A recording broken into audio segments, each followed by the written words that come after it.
right, here we go. Recording. Welcome, everyone. This is Cheshire Impact's webinar on ABM plus Pardot. I got to tell you, ABM is cool, Pardot is cool, but when you put them together, they're absolutely freaking fantastic. Freaking, right? Of course. Man, there's so much to talk about here. We're going to have so much fun. For those listening to recording now, we get super interactive. There's a lot of people joining us live, and the Zoom webinar chat is on fire. Right? I feel like the crowd should roar when I say on fire, but either way, it's on fire. We've been saying where we're at, where we're from, and a lot of people will be asking their questions. And those here live, ask your questions whenever they come up in the Zoom webinar chat. I will answer them. We'll keep this thing as interactive as ever. And for those of you listening at home, if you hear me randomly start addressing somebody, that's what's going on. We like to have fun here. And hopefully one day you can join us in the live show. Okay, let's get this thing started. Couple quick promos. This whole month is ABM month, and we've got a couple different styles of webinars. Today's webinar is going to be all about the different features in Pardot that we can use tying into ABM strategies. It's going to be awesome. We're going to get super tactical and practical. It's going to be a lot of fun. We also have a webinar coming up on Tuesday. You can see that June 10th. And what's happened is I've interviewed over 10 of the top thought leaders in the ABM space, way smarter than me. Trust me on this one. But I've interviewed them, and I've learned a lot of the strategies you're going to hear today, as well as Christina and I, the amazing show producer. We're going to talk, and we're going to share our best takeaways from the 10 episodes where we interviewed the 10 thought leaders on the ABM space. Some brilliant guys. Sangram, you're going to hear him mentioned later, wrote the books, plural, on ABM. I interviewed him a couple times. Love picking his brain. We're going to share our takeaways on the show. It's going to be fun, informative, just back and forth conversation. So definitely mark that in your calendars, or be sure to catch the recording on that one. The other thing we have coming up is a panel discussion. And if you don't know, Jennifer, Logan, they're both on the team, and we're all marketing champions this year for Salesforce. Super honored to be in that position. Jennifer and Logan are going to talk about the future of ABM. The future of ABM has a different letter in it. It's not even ABM anymore. So that's going to be a fun talk. Also, how does that tie into Marketing Cloud, Ad Studio, Social Studio, all the different things that Salesforce is talking about in the future? We're going to talk about there on that show. We might actually have some special guests, some of the people from the 10 I just mentioned earlier, joining us on that show. So do catch it. And if you haven't met me yet, my name is Casey. Hi, how's it going? I have 3 numbers to introduce me to you by. 12, number of years I've been working with Pardot, plus or minus. That number blurs at this point, but I still love it to this very day. 2,600 Pardot implementations. That's what Cheshire Impact has been up to in the last couple of years. We love working with Pardot. And I share those 2 numbers just to share that a lot of these strategies and tactics and best practices came from using the tool. Using it and also seeing other people use it and learning how different people are trying different things. Imagine 2,600 companies trying different things out on Pardot and reporting back to us the successes and the failures. There's some great takeaways there. So that's why I bring that up. Also, 6, any guesses from the audience today? Any guesses what the number 6 is? I changed it up on you. It's not the number of Monadnock hikes. It's not the number of, feet in Mount Kilimanjaro. It's something new. Any guesses in the number 6 in my introduction here? Go ahead and throw them in the Zoom webinar chat. Yes, this is the interactive portion of this event. And the winning guesses get good things. Certs, great idea, Becca. Nope, not certs. Anyone else? Don't say like age or number of children, because that would be crazy. Actually, it's the number of 6 months in quarantine. Well, it hasn't been. It could be. That's a great guess. But actually, that's the number. Oh, in skydives, I've actually done 32 or so skydives. That 6 is the number of hours I've spent in free fall, and that's from a combination of outdoor and indoor. I spent a lot of time doing indoor skydiving, getting some good practice in there. So about 6 hours of free fall. It means I've been that free falling song. I can relate to it pretty well. A lot of fun. Happy to talk about that stuff anytime if you're curious about what it feels like to do some indoor skydiving. All right.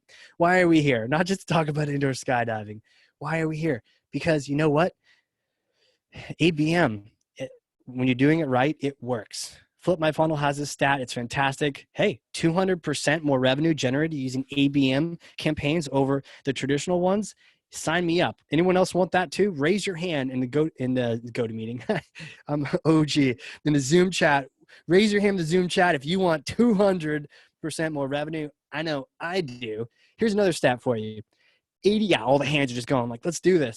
All the other, another stat for you, 87% of marketers agree that ABM delivers a higher ROI value, right? So what I'm saying here is, yeah, we all want that value, and no one's really disagreeing that ABM isn't like the bee's knees when it comes to marketing. It's like awesome. So why are we really here? We're really here because 81% of hot air balloon crashes happen on landing. Has anyone thought that maybe ABM got kind of blown up a bit and maybe you've been doing it for like the last 10 years anyways? Or you're kind of wondering why it's got its own conferences or what's really changed from how we've been doing marketing for a long time? That's what I used to think. I was like, you know what? We've been doing this for a while. There's a lot of buzz. And you know what? Sometimes software vendors do that too. They're like, buy my thing. We can do ABM. There's so much hot air in ABM right now that it's almost like, what's even going on? And by the way, if anyone is planning on a hot air balloon, well, just hold on for the landing. What I'm trying to say here is, look, this thing's been inflated. It's been blown up a lot. There's a lot of strategy talk out there, but where it really hits the road is implementing ABM. And that's what this webinar is about today. How do we implement it with Pardot, right? What kind of features can we use with Pardot so that our landing is nice and smooth? We can fly around all day talking about ABM strategies, but how do we like put our boots on the ground? How do we actually get this thing cranking, get this thing built? We got to land the ship, right? So that's what we're here to talk about here today. We want to land this thing. Okay. By the way, cool picture. There's somebody hanging out there on the rope taking a photo. What's going on? I don't know. But here's what we're talking about today, right? Here's the agenda. First, a little bit on why ABM. I know we're kind of all agreeing like ABM, we want to do that. That's why you're even here today. That's why there's like 1 billion of you on this webinar right now, which is awesome.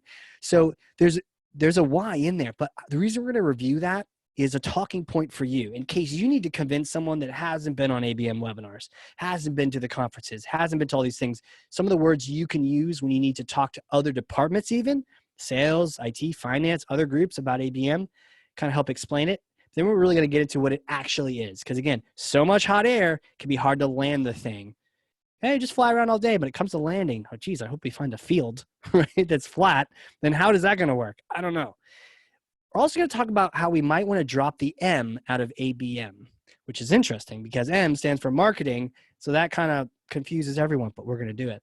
Then we're going to get into the features, right? And the reason I put all that other stuff in front of it is because the features are cool, but the features aren't anything new to Pardot. It's just the way that you apply them. So we really got to get sort of clear and solid on what ABM or AB blank is before we talk features. But then we're just going to go feature by feature by feature. And we're going to go through each and every one of them and have a blast. You ask technical questions, ask tactical questions, ask strategic questions. We're going to have a good time.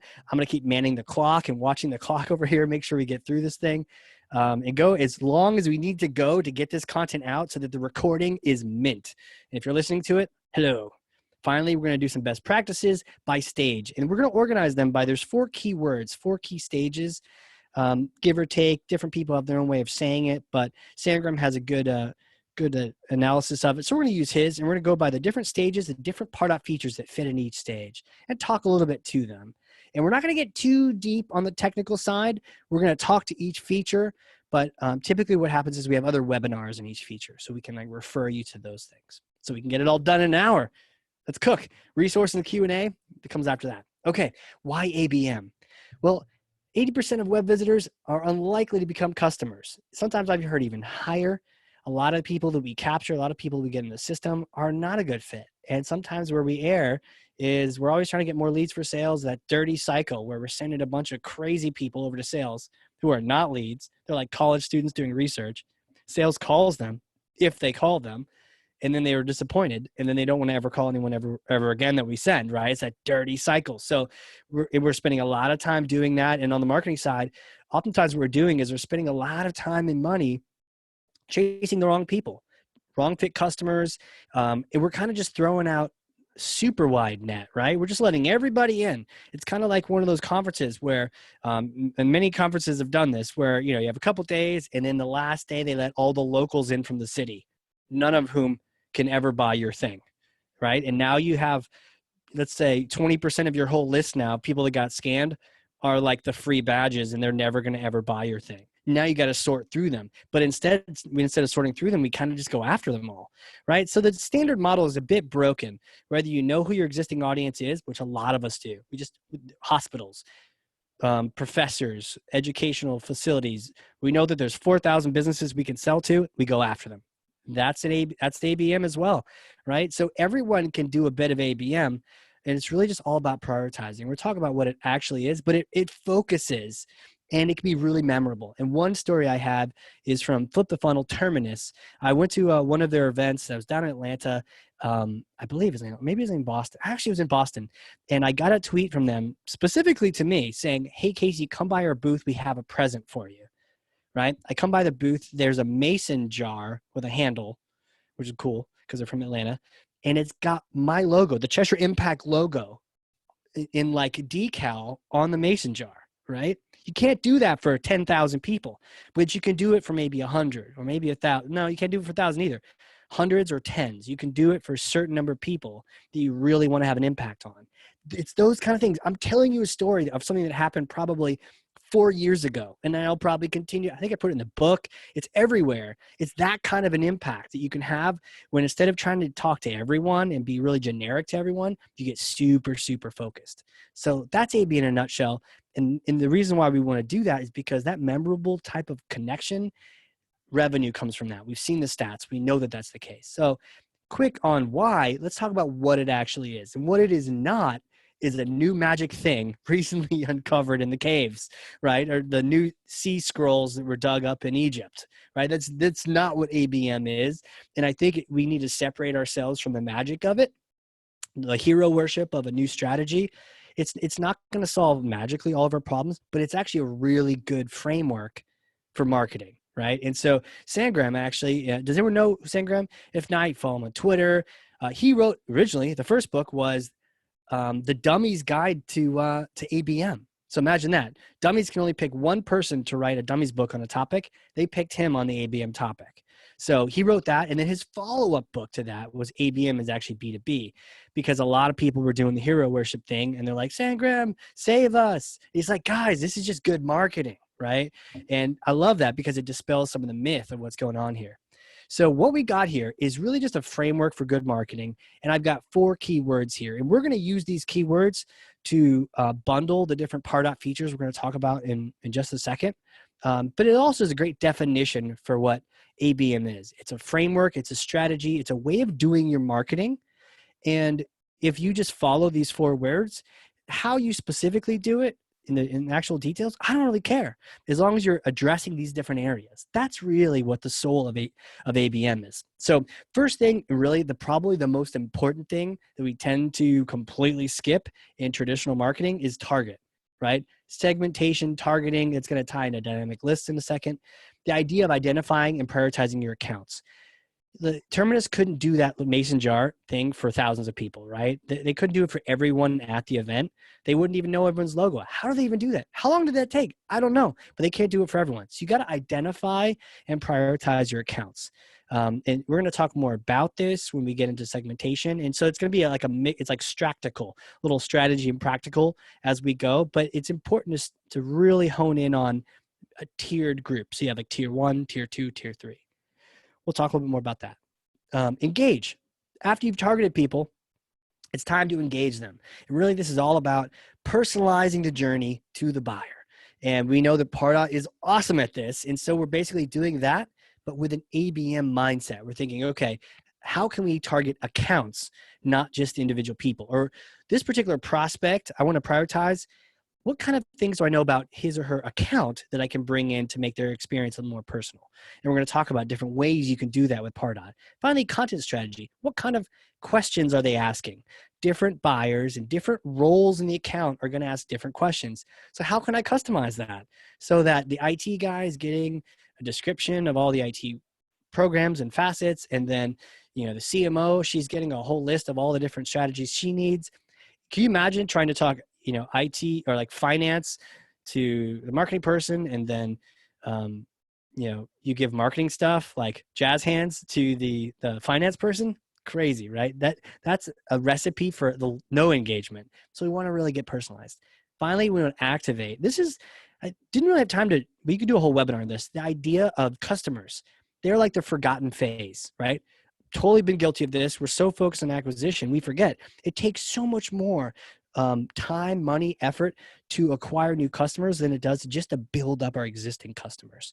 So we do have just a slide on this later on with features, but literally everything you do to engage on the pre-sale side, you can use those same activities to really grow and build your customer relationships. It's great for referrals, great for just building your brand. Finally, measuring this whole thing. Pardot is here to help us measure this, and that's the magic of it all. Cool? ABM. ABM in a nutshell. Boom, 4 words: target, engage, activate, measure. Everyone cool in that? If you have any questions, use the webinar chat, say hi. Now, I want to challenge us all a little bit. I did an interview with a really smart guy named Chris Vaughn. There he is in his handsome little face over there. It was on the Hardcore Marketing podcast. We'll talk more about that at the end. But it's episode 150 if you Google it. It's also on YouTube if you want to see the smiling faces.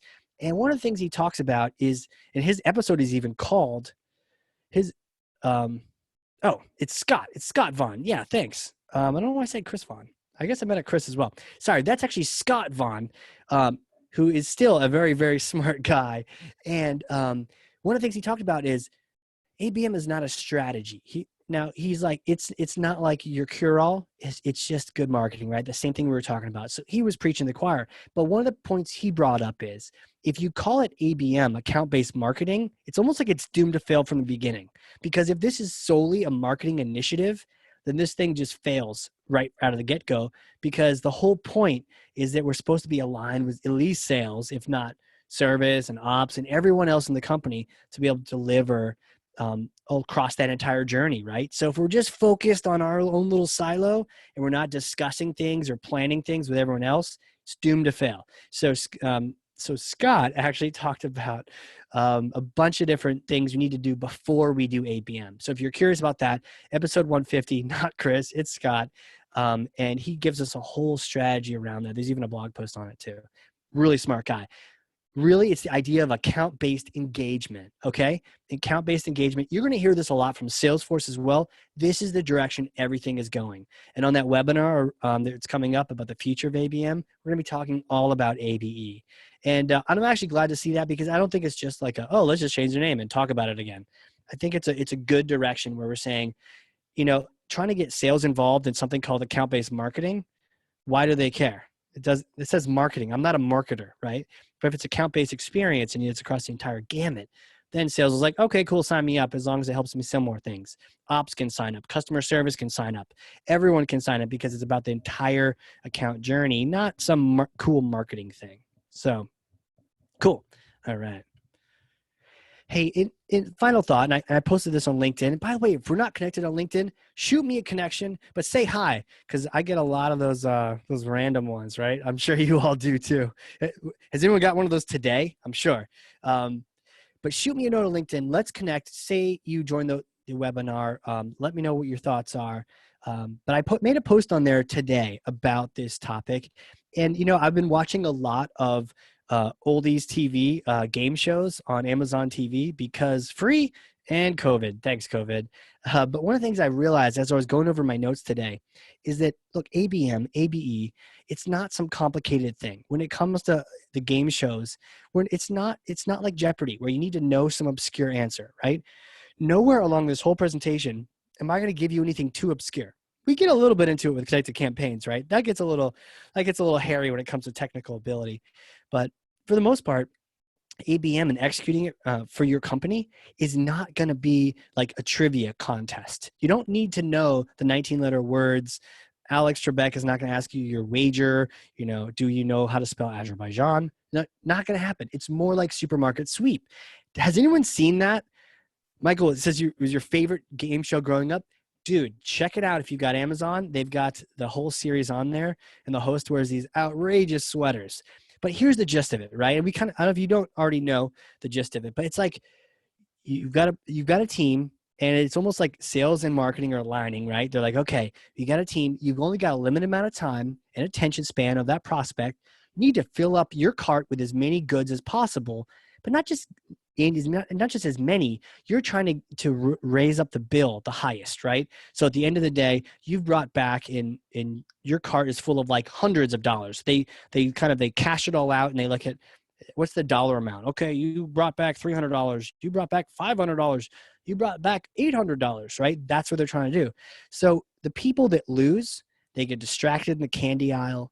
They run around picking up random stuff and they're confused and whatnot. But the ones that win, they go after the high ticket items. They align at the beginning. It reminds me of my wife saying, okay, let's make sure we get the hams and the turkeys and the really expensive products. And these things are expensive too. And let's go after those things first. We only have limited time. So let's go after the bigger things, throw them in the cart. That's how you win. And so that's very much like how ABE can be. You're aligning with your sales team, with a whole organization. You're saying, who are the companies we want to go after, right? We only have so much time and energy and resources. Let's go after the big ones. We'll work on it together, get them in the cart, get them back and win the show, right? That's all it is. And just over and over and over again, as opposed to some sort of secret magic trivia. Cool. That being said, we've talked strategy. We've talked about what we need to talk about for ABM. And look, we're just about halfway, actually a little bit before halfway, so we can spend the rest of the time talking about Pardot features, which is awesome. That's where we want to be. And again, we can talk about this as much as everyone wants to talk about this. Let's do this, okay? Diving into Pardot. Splash. Here is your spoiler alert. Here is a list, unofficial, a list of the things that I want to talk about here today. There's a lot of things in here. So if one of them appeals to you more, ask questions like, whoa, when we get to that section or whenever. And we can really customize this whole presentation to you because you asked questions. But these are the features we're going to talk about, the different ways. And if you wanted to screenshot this, I'll give you another like 10 seconds, or you just grab it off the recording. But these are the different things to think about actually executing on the ABM side. Again, you know the strategy. It's not a quiz show. You got the targeting figured out. Now you want to start customizing the journey and engaging with these different buyers, the different roles inside a company. Okay, cool. Let's do it. Oh, by the way, each and every one of these things, we're not going to be able to get to like the specifics unless you ask. If you ask a specific question about a particular feature, I will answer it because that's why I'm here. But we will typically just talk a little bit about the feature. But the good news is each and every one of these topics is covered in a previously done webinar. If you go to CheshireImpact.com/webinars, we have like hundreds of recorded webinars at this point, and there's one on each and every one of those topics. And it's just as fun as it is today. Holy crap. That sounds awesome. Anyways, check those out if you want more on like connected campaigns or more on B2B marketing analytics and that kind of thing. Cool. All right, let's do this thing. Okay, so, hey, great. We have a question. Let's do this. Advertising Studio. You can have both Marketing Cloud and Pardot in the same org? Yes, you can. Great question. You can. It's a little bit redundant, but not a lot of companies, some companies do have Pardot and Marketing Cloud. I think a lot of that's still in flux right now, but I think the plans at Salesforce are really to make the different features and facets and abilities of the different Marketing Cloud studios as well as Pardot different features available no matter what you have, right? Within Sales Cloud, right? In Marketing Cloud. So they're going to make it easier for us to get to. So we're just going to touch on Advertising Studio just a little bit. But yeah, you could do Marketing Cloud as well. It gets pricey and there's things to set up and you have to go through another implementation. But if you're at that stage where you want to start adding some other bells and whistles and get some ABM advertising going on, that's really where it ties in. So that's the reason it surfaced, is from an ABM standpoint. Same thing on the social side. If you want to start doing some social, especially as it ties into the whole program, that's where the Marketing Cloud comes in. So good question. Cool. All right. Hey, first part. Remember that first part was target. You're going to see all these slides. I try to start every slide with the word of the phase that we're talking about. And if you haven't already done this, by the way, who is done? Let's get just a quick litmus test so I kind of understand who we're talking to. Who has already done ABM? Who has implemented it? Where are you at? Kind of throw some juicy details into the webinar chat so I get a sense for where you're at. Have you already established different tiers? Have you made it a priority, or have you talked about it internally, or not yet, or interested, or no idea, learning about it today? Just kind of give me a sense for that. Oh, I see. I have. That's awesome. Well, you have to give us more details. You can't just tease us what I have. And make sure if you want, you can set it so that it shares with everybody too. That's awesome. Yeah, definitely.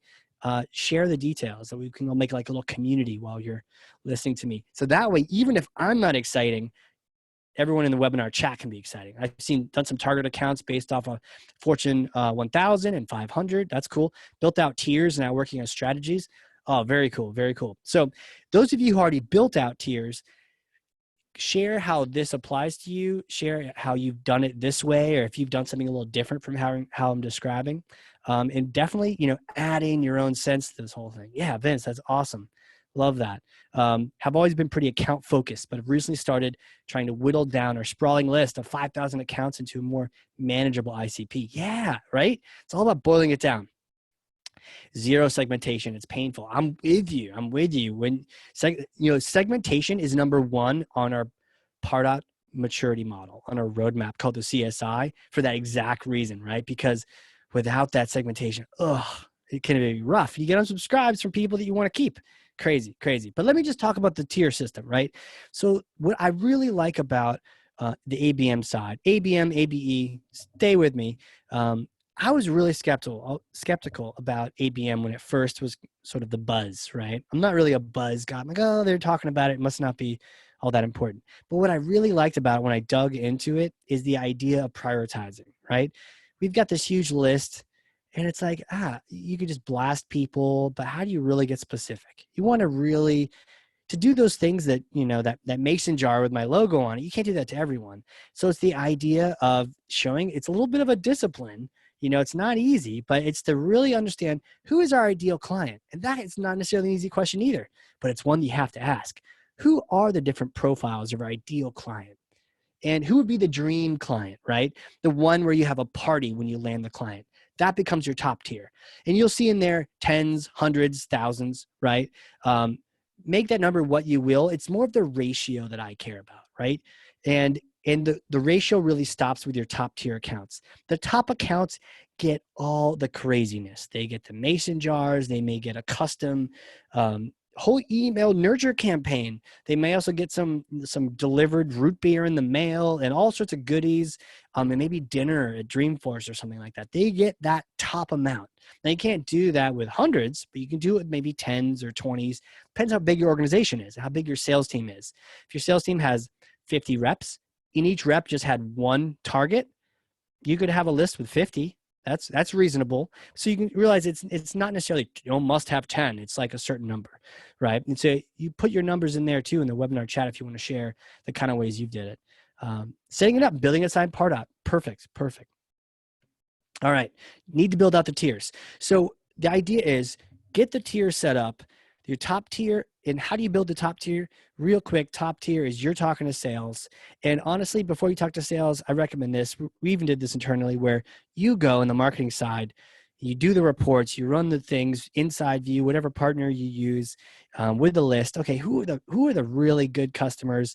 You look at the different similarities. Okay, we love this customer, and they've spent so much money with us. What do they look like? What's their industry? What size are they? How many employees do they have? What's their makeup? Where do they live? That kind of thing. You really look at identifying that, and then you find people that are just like them. So if you close them, you're like, wow, they're just like this other customer, right? You even have nicknames for them. We have nicknames for them based on the customers that we love already. And I know you love all of your customers or clients, whoever you're dealing with, but there's certain ones that just can't help but spend money with you. And they just love your product or they love your service, and you want to find more like that. That becomes your top tier account. So you come up with this list, and I recommend putting in double or triple the amount that you're going to settle on, bouncing it off of sales and saying, who do you think we should go after? Like marketing would be totally happy with anybody in this list. You bounce it off sales. You're like, go ahead, pick, right? So they feel like they're in control, and they are within that limited list that was, done with your research. And then they pick, and you come up with the top 25 or the top 200, whatever size company you are. And also whatever size marketing team you are, where you know that you're going to do the most magical things with these people. And just do the mason jar check. Can I make mason jars for the number of people here? Yes, I could do 25 mason jars. Can I do 250? No. A bigger team might be able to, but not a Treasure Impact, right? So you have to sort of think about that. But once you have that established, your second tier, your growth accounts, typically that's like industry specific. Like these guys are similar industries to the top tier guys. or they have something about them that's the same as their top customers, and they're a good group. Or it could be, you can see it called the growth accounts. This could also be the group that is up and coming, or you want to experiment with. They're a shoe-in. They're not like they're not going to have a party in the office when you land them, but they're like a solid customer, right? And they're more of the hundreds. So you want to do special things for them to get them in, but you're not going to be able to do the top type stuff. And get this, the last tier, and you can have as many tiers as you want, for sure, do your thing. But for me, I like to think of the last tier as business as usual, right? A lot of people, the biggest misconception is to do ABM, you got to stop doing everything else you're doing and then start doing ABM. No, not the case. Use your tier 3 as everybody else, or your tier 4, whatever you want to make it. So that way, when you're thinking about when you're doing your marketing, tier 3 is what you're doing now. So you keep doing your tier 3, but now you're doing something special for tier 2 and something really special for tier 1, right? So, but you want to get those things figured out in advance, and then it's time to get in Pardot. And a couple things you may consider noting what tier they're in Salesforce, so that sales has control. Ideally, they can run a report in Salesforce and see everyone that's listed as a top tier account, because this isn't something that's going to change a lot, right? So you could do a dynamic list in Pardot that's tied to a field that maybe says VIP or something, or tier 1, 2, 3. You could do something like that, and it looks at that. Now, you don't want everyone to have permission to change those tiers. You don't want them changing all the time, but it's a good idea to have a system set up so that if the tiers do change, it's not like some static list in Pardot that has to change, right? So you can see in here, not only do you want to have the tiers thought about, but then the roles within those tiers. So if you think about the enterprise sale, or the bigger sale you might be doing, there might be decision maker. You see in here the economic decision maker. There might also be a recommender, a referral, or an internal champion. If you have different roles like that, you can also separate them out and use segmentation for that, because you'll find there might be different content for different roles within the company. And guess what? This ties in to contact roles, which we're going to talk about later on when we talk about connected campaign. But this all ties in together in terms of segmentation. Here's a couple different talking points on a dynamic list in Pardot. Be very careful with your segmentation. You don't want to treat your tier 1s accidentally. I mean, tier 3 shouldn't be a bad thing, but you really want to think about the kind of things you're going to do with tier 1. You don't want them to get duplicate emails. And so consider using suppression lists in Pardot to exclude tier 1 and tier. So like you have your all company email list or whatnot, or like particular segment list. Okay, cool. And then you exclude partners, and you exclude tier 1 and 2 because you know they're going to get their special note, right? Or they're going to get tier 1's going to get the note with dynamic content on it that's going to make it look even more special for them. Got it. You can just suppress them. So it's just as important to remove people from a list as it is to include them. And we're going to talk about Engagement Studio next. So don't forget that lists are like the magical entry or blockers to Engagement Studio. So really, you do want to spend time figuring out how can we see our tier 1, 2, and 3 within Pardot in an easy way. It doesn't require us to change it every time. Do not create static lists of these tiers because they're going to change all the time. That's why it's best to have it in Salesforce in a list. You're just picking up on it. So when next quarter that list changes, or maybe every year, every quarter, you change your list of who's in your top tier, cool, no problem. Your programs can continue. And if somebody gets added to the top tier list, they get right on that drip campaign if you've already got one for them, right? So there's things that you can set in place so you don't have to keep action item all the tier 1 stuff. You can build some nurture campaigns that work for all of your tier 1s. And as you do that, next quarter comes around and they get that thing too, right? So that way you're not constantly changing stuff. And again, what role are they at the company? Okay, has anyone set up Einstein behavior lead scoring? Throw that in the webinar chat if you have done that. If you've done that, if you've seen it, if you've heard of it, it's really kind of interesting. It's the idea of using augmented intelligence, right? It's not AI like Tron or that crazy movie with the female robots that are kind of angry at everyone. What's that movie? I don't know. Throw it in the chat. But it's not the AI that's like out to kill us. It's the AI that's just here to augment our own intelligence and help us spot patterns, right? So the idea with the pattern spotting is there may be something about your leads as they're coming in, their behaviors, something about them. And what it's doing is it's just saying, you know what? Looking at the big picture, historically speaking, Leads that had this fingerprint ended up being close won deals, right? It's helping you sniff that stuff out. Now, I got to tell you, it's not magic, right? And you probably already know all the answers, but there may be a particular thing that it helps you uncover. Like, oh, by the way, there's a new tier, a new target or role that you probably should look at. Is it only for lead object or is it for, yeah, it's for the lead object, exactly. There's also opportunity scoring as well. But here's the thing on that. Pardot comes with lead scoring and grading. So, and there's a separate webinar on that. I love scoring and grading. And when you do scoring and grading, it gives you the full picture, the three-dimensional view of how interested they are in you, how interested you are in them. And I like that it separates it because we get in trouble in marketing if we tell sales, this lead is great. They answered all the questions the right way and they take all these actions. This looks a little bit more like a grading scheme. So typically what I'll do is I'll have it going on in the background, trying to uncover some different things, but I like to keep it a little more under control. So I like to work with sales to come up with a grade together of the specific things they're looking for. And then what I'll do is I'll use this to say, hey, by the way, sales, have you thought of these kind of industries? Because we're seeing a lot of them, right? There's lead scores going up, and we're like, we think we might be onto something here, right? Use that to inform us rather than passing over a combination score. It can be kind of dangerous. So just use it with caution. Another thing is you have to be able to set up these fields anyways ahead of time. So it's not like it's going to do the work for you. You're going to have to make sure you have the different fields, make sure it's looking at them and understanding what's valuable. And you need a little bit of a runway, especially if you have a long lead cycle, to be able to get some data. So you get it set up, you have it going on in the background, and you see what comes out of it. It's very directional, but it can be very interesting. And I think this will develop over time too. Good question though, Brian. Hey, engage. It's time. We've done some targeting. And now we've got our segmentation set up, the different tiers. And, maybe for the most part, things just continue on with tier 3, 2, and 1. They all get the message. But eventually we start pulling tier 1 out. Or they get tier 1 gets the standard stuff that everyone gets, but then they get something else on top of it. They get something magical on top of it. And so consider the layering approach, kind of like a cake. Like if I didn't put a Pardot spec in here, I could for sure have a cake, make us all hungry for chocolate cake.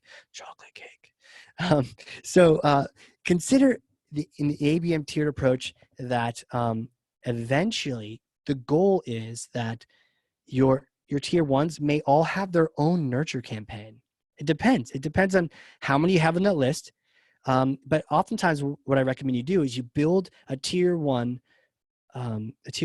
nurture campaign. Maybe it's cloned from your tier 3, your standard thing you're doing anyways, but you called it tier 3 now. And then you clone it, you make it tier 1, you change things, you maybe add some special graphics. Maybe you throw in dynamic content so that the hero banners are changing, call to actions are changing. Maybe just take it up a notch, right?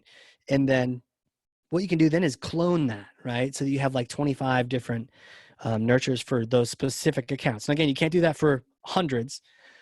For tens, you could. Now, one of the reasons that you might want to do that and clone them is for reporting. You could get separate reporting to know how are our people progressing through these different programs on the account basis. And you can see their score and have that increase over time as they go through that. And you can just hard code in certain things in there, like company name and that kind of thing, as well as offers. So consider, like, if I can just inspire you and encourage you with this presentation, that's the goal, right? So yes, there's a lot of things. It's all about landing the spaceship, right? Landing the hot air balloon.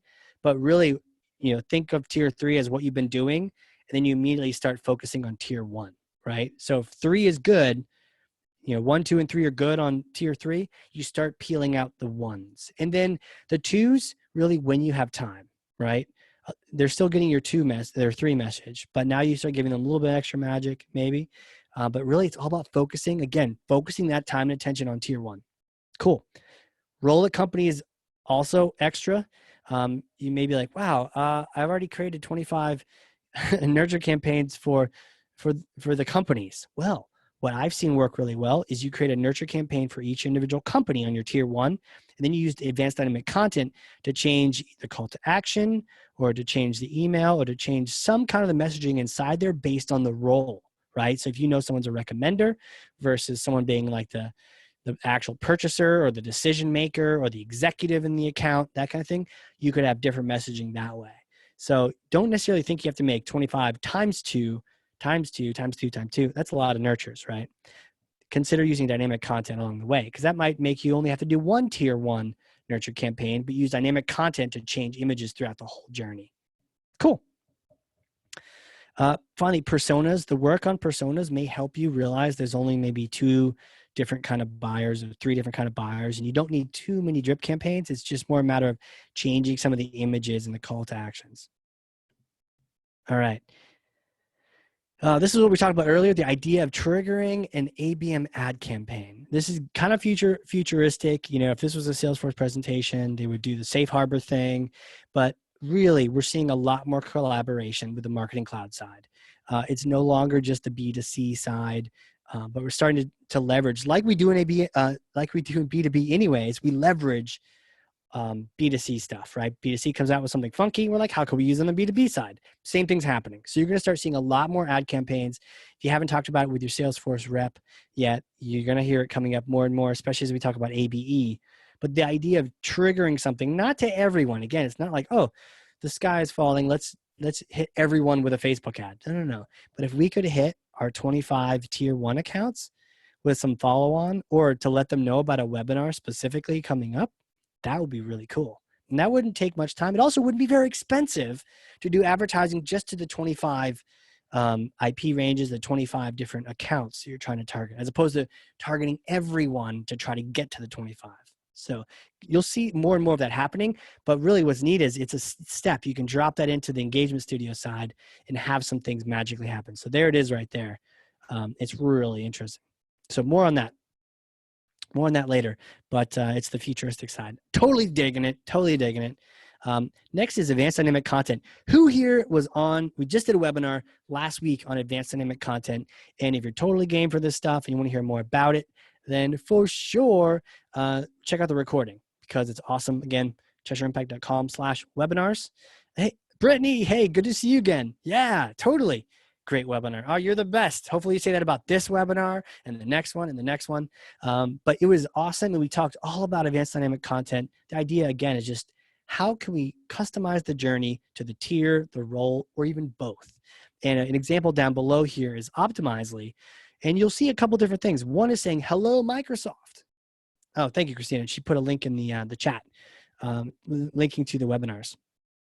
Hello, Microsoft. Hello, Target. For Optimizely, Target and Microsoft and several other companies were their tier 1. Notice how they changed the background in their entire homepage. You can do that with Pardot. You don't have to take over the whole page, but even that hero image at the top, the call to action, if you know that that person is from Target or Microsoft or your tier 1 account, you can literally change up the homepage for them. They see everything different. They see their own logo. Like, how cool is that, right? It's like the mason jar, right? Nothing's as cool as a mason jar, but that's pretty darn close, right? Same kind of thing. And then on a lesser degree, if they realize your industry is travel, this is kind of more of a tier 2 thing. Like, okay, travel industry, hopefully not now, but like travel industry, if that's a main segment of yours, great. Let's have a tier 2 ABM campaign for them. So that when they get to the site, we're all about the travel industry and they can come on board. We actually had a question last week about handlebar merge language. It's actually, it's a part of the advanced dynamic content journey now. And what's interesting about it is it gives you the if-then statement, the ability to say, okay, before I get all dynamic here, do I actually have the data on this particular person? Do I know their company? If not, let's not put our foot in our Pardot mouth and make it look like we don't know what we're talking about and display the wrong thing, right? So you can kind of have a fail state. Like, if we don't know this information, don't show advanced dynamic content. But if we do know their company and they do fit tier 1, let's drop in some completely different HTML blocks, email, and web pages. Hey, cool, Michael. I appreciate that. Vince, would these only apply for Pardot hosted landing pages, or is there a way to incorporate this feature into upcoming WordPress build? Great question, Vince. Anything you want, it's HTML.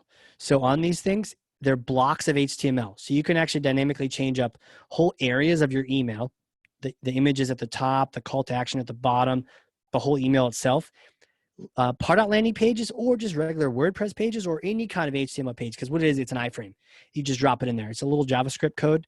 Boom, drop it in there, bink, and there it is. It's in there, and it just totally changes the game. So it allows you to have just like a dynamic website, just like Optimizely, without having to have some like B2C e-commerce crazy thing. You just throw some of this Pardot code in there, and away you go.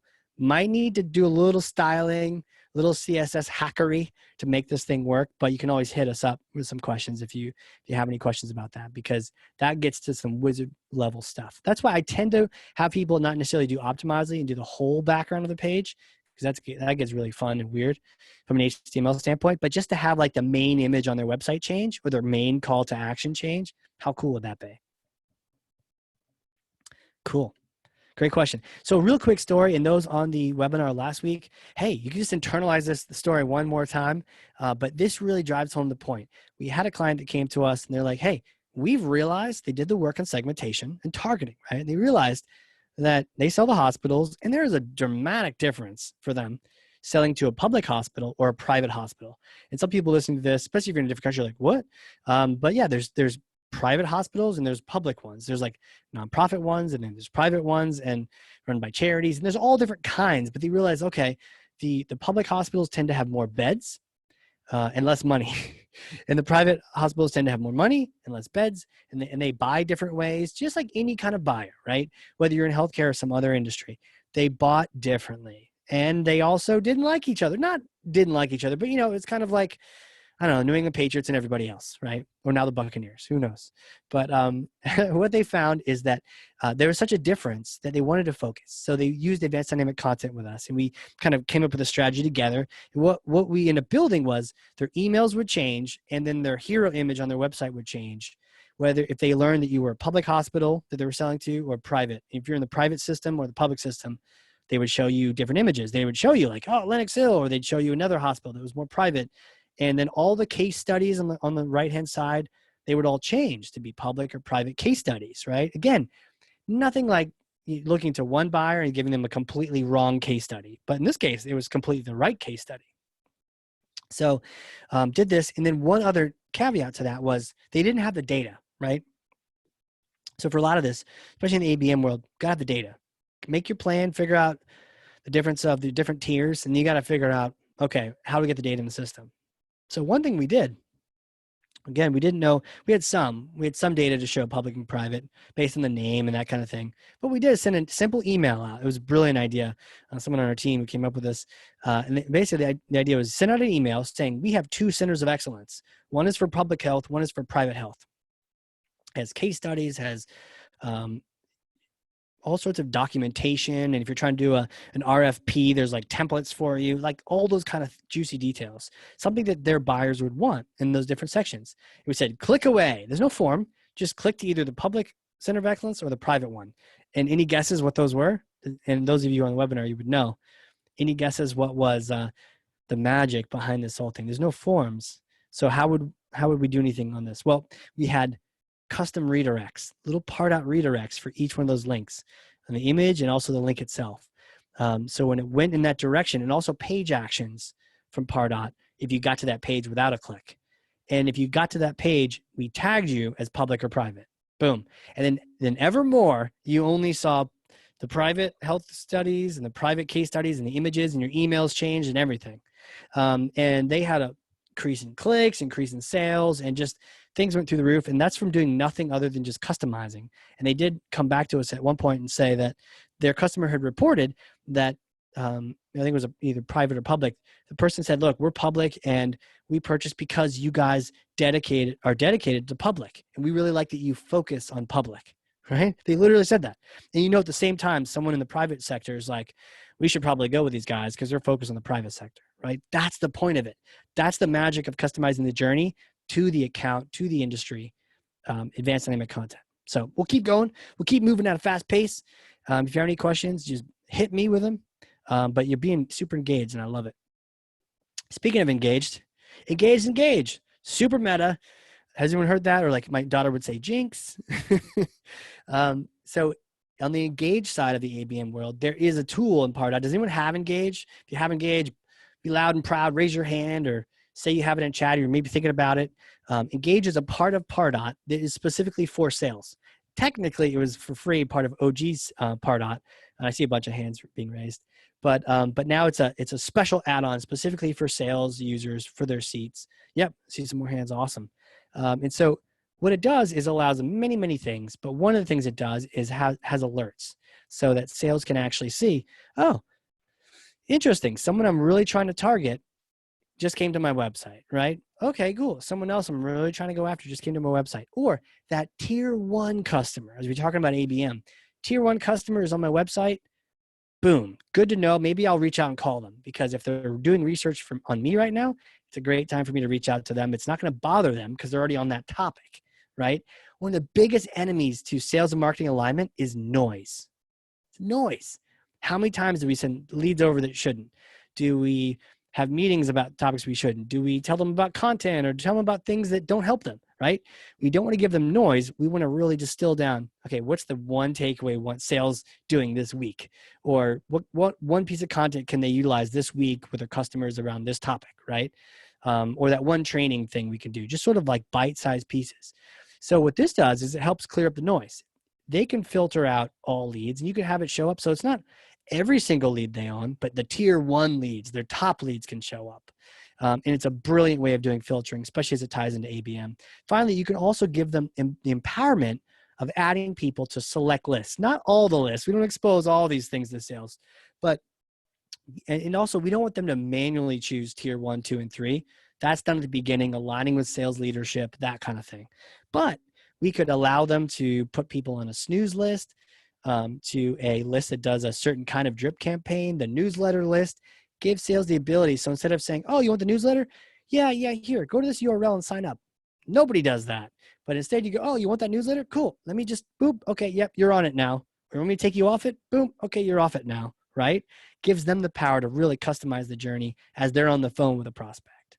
Good stuff. Okay, activate. Only one slide on this, but the idea is, get those things set up, land the hot air balloon. We get the targeting and we're engaging people that haven't bought with us. We're going after those accounts. Now, the thing is, when you land a tier 1 account, for sure, that's the place to start on the activate side. And you maybe not doing it with everyone, but for sure, you land a tier 1 account, you want to put them in an activation program to really just nurture them as customers. Why? Because they could refer you to their peers who are probably a great mirror example of that particular tiered client. So maybe they're not on your tiered list, but they'll probably refer you to other clients that are just like them. That's what you want. So some of the best ideas around this are nurture campaigns for onboarding. Pardot does a great job with onboarding clients. It's fantastic. Onboarding, offboarding, as well as close loss deals, knowing that they're going to be up for renewal in about 8 months. You can kind of hit them up programmatically. Also, after a certain point, asking them for social proof, asking them to go hit up G2 Crowd or go hit up the App Exchange and give you a rating, that kind of thing. It's a great idea to do. Or, hey, go give me a review on this site. Kind of a built-in and personal note or something like that. We've got one internally here for the book, right? So if you've heard of the book, we would encourage people to check out the book. And at some point, we're like, did you read it? Cool. Do you like it? If you liked it, go write a review. If you didn't like it, great, you're all set. Finally, referrals, right? Again, referrals from the top tiers. And then really you could start with like a tier 3 version of this where just everyone is a customer is getting this program, but then you use that dynamic content to make tier 1 people feel special. All right, measuring is there's just so much to talk about it. We've got separate webinars. We're getting close to the top of the hour. So let me just talk through connected campaigns, huge for ABM. User roles, we're going to talk about next, lightning report, and B2B marketing analytics. We'll get to it in just a second. So quick side, who here is using contact roles in their opportunities? We have a whole webinar. Cool, I see hands. Awesome, that is so cool. When you raise your hand, like angels are clapping, guaranteed, for sure. So that feedback is awesome. But like what's happening here is you need contact roles to join the leads and the different members of an opportunity to the actual revenue itself to get you that ROI. So we've known that, and there's a webinar on it. If you're curious, my email is casey@CheshireImpact.com. We have a webinar on that. But what's really cool is, yeah, okay, sometimes sales sees that as like housekeeping. Okay, who's the point of contact and the opportunity? Fill it out. Well, guess what? If we build out contact roles the way Mark Benioff intended them to be, which is to help us understand the different personalities in a in a complex sale. The recommender, the decision maker, the executive aligner, the IT person, stakeholder B, A, all those different kind of roles. If we identify those roles, we can actually turn the contact role into a strength. And then what ends up happening is as sales uses contact roles and we have real ones that make sense, you see in here, decision maker, technical buyer. When you have stuff like that and it actually makes sense, those can immediately go and be used for segmentation, dynamic lists based off of the contact role. So that way it's not like 9 different roles. You just have a couple good ones. Yeah, totally, Brian, for sure. I'll catch you on the recording on the next one. Same thing, Derek, totally top of the hour.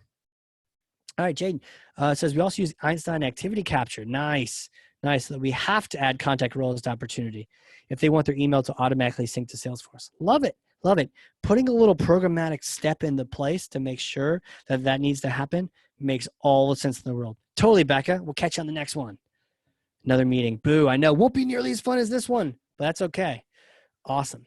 So again, a couple hacks to this.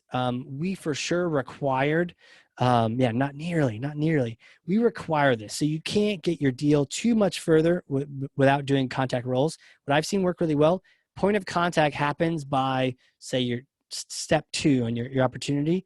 And maybe step 3, you have to add another role, right? Another role. That way sales isn't like, oh my gosh, there's so many things I have to do. They're just like, oh, I have to add one more person. Okay, one more person. Got it. A little power tip for you. Finally, B2B marketing analytics. There's a bunch of out-of-the-box dashboards, and this came straight from the webinar on that particular topic. What we're going to talk about here is that there's actually an out-of-the-box dashboard for account-based marketing. It's awesome. So there's a whole process to set it up to do B2B marketing analytics. You need to do connected campaign to get there, but when you do that, you're going to start seeing things like what you have below. You're going to see the same kind of data. You'd see the multi-touch data, all the different other data points, but it's going to be based on account, right? Which is huge. And it's kind of weird if you're going the ABM route to have a bunch of lead reports without the associated account reports. So the account reporting is possible. You can do a lot of this with just the out-of-the-box lightning reporting, but then when you do the B2B marketing analytics, it just kicks it up a complete notch. For sure. Hey, yeah, the shout out to Inside View. Yeah, we love you guys. Well, thanks for joining the show here. They actually have a tool themselves that if you're not even sure who you're going after, it's not just to find data on your own accounts, but it can actually tell you, okay, you like these people, their tool can actually show you, here's a bunch of other people look just like them. And it kind of circumvents a lot of steps that you can skip. So Inside View Target, there you go. Boom, this is fun. I have like super interactive day today. Finally, there's endless ABM possibilities. Here's just some of the charts from our own work here internally. I have to cover up some of those things so you don't know our secret sauce because you're in it. How meta is that? But there's a lot of things, and we just we drink our own Kool-Aid here. So a lot of individual campaigns, parent campaigns become super key. The whole parent-child campaign hierarchy. We have other webinars on that, but huge for ABM. And really, what I want to say is like the future of those things is really understanding the multi-touch ABM campaigns, right? How do these accounts do? How do these different contact roles do? What I love seeing is a multi-touch report based on the contact role. What are the different touches that really influence our decision maker? What are the different touches that really influence our recommender or the technical buyer, right? You start separating those things out, and then that can help you help inform you on making a better nurture campaign specific to the role themselves. It's good stuff. It's groovy. All right. Hey, that's that. I know it's the top of the hour-ish, a little bit after that. So smooth landings, here we come. Just have a couple of resources for you, a couple of giveaways, and some fun. So if you're still here, fantastic. If you're joining the recording because you had to bounce, all right, sounds good. 2 podcasts. Has anyone heard of these ones yet? I love these podcasts, and I'm only in one of them. Actually, I've been on the other one, but first, Hardcore Marketing. That's my show. Hey, great podcast. Thanks, Brent. We'll see you soon on it too. Looking forward to that. I know we're scheduled. Not yet, but we'll subscribe now. Yeah, totally, Michael. So there's 2 different styles here, right? Not even just 2 different buyers, but 2 different modes. If you're in like, let me just hang out and listen to 2 marketers talking strategy, or let me listen to Casey as he like tries to interview some of the most brilliant people in marketing ever, right? and I learn from these people. You can learn with me. And then we just kind of hang out and learn about the people themselves. We understand like this person, like Sangram, he's like a thought leader in the industry. How did he become that? So after we learn from him, we learn more about him, which is honestly one of my favorite parts of the show, because you learn a bunch of marketing, then you're like, but how did he learn that information? How can I go learn that information? And he shares the life story that where he developed, some of the challenges he had in childhood, that kind of thing. So the format, I love it. I did one earlier this morning. So looking forward to, I've even chatted with some people here on it too.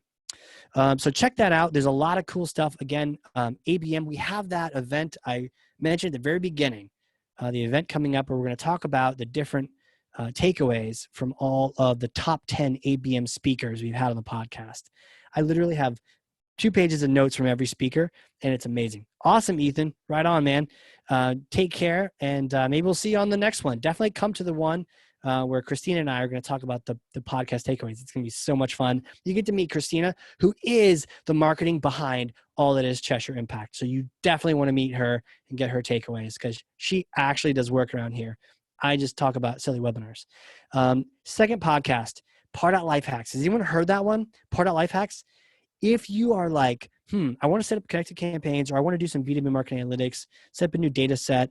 I want to do something super technical in Pardot, but I want to make sure to do it right. I want to make sure I don't blow something up.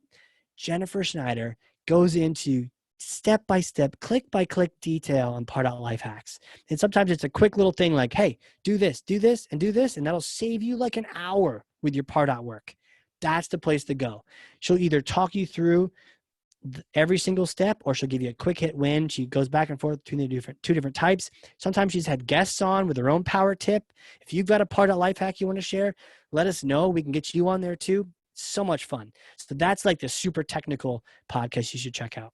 All right. A couple of things. Has anyone heard of the book? I've got a book on marketing automation. If you haven't heard of it, what we're doing, we have a special where we're doing a Pardot audit. CSI, we didn't talk about it today, but it's essentially a Pardot audit. We do it on a phone call, a 25-minute phone call where we audit your Pardot with you. And at the end of it, you have a score between 0 and 10, and you know where you're at. And the cool thing is, you know what your next step is too, because it's in order. It's 10 steps of marketing automation that you should do in order. So if you're interested, all you have to do is type in CSI. If you do that conversation with us, which is free, then we'll send you a copy of the book for free. So how's that for incentivization, right? But anyways, we just want to get this book into people's hands for sure. I see, I just got it yesterday on page 13. Sweet. Michael, at some point, I think I mentioned Top Gun doing a 4G inverted turn. And at one point, the publisher was like, I'm not exactly sure how this associates with marketing. And I was like, don't care. It's a Top Gun reference. We got to leave it in there. So eventually that's coming up. You'll get to that eventually. But the book is chock full of every single thing I've talked about here today, as well as everything on the assessment has its own chapter in the book. So if you haven't seen it, go check it out. Or if you don't want to do a CSI, just go check it out on Amazon, Kindle, whatnot. It's awesome. And I want you to read it and tell me your feedback. And if you really liked it, do a review on Amazon. If you didn't like it, take a walk. No, if you didn't like it, tell me your feedback either way. Okay. Hey, Cheshire Impact. If you don't already know about us, we help you maximize marketing automation and Salesforce. Not everyone knows we do Salesforce too, but these days you got to do both because there's so much joined at the hip. So if you have any issues with Salesforce, we're here to help you with that too. And we've got some amazing webinars on that topic as well. All right. And with that, we'll end the recording. And if anyone has any questions, we'll hop into Q&A.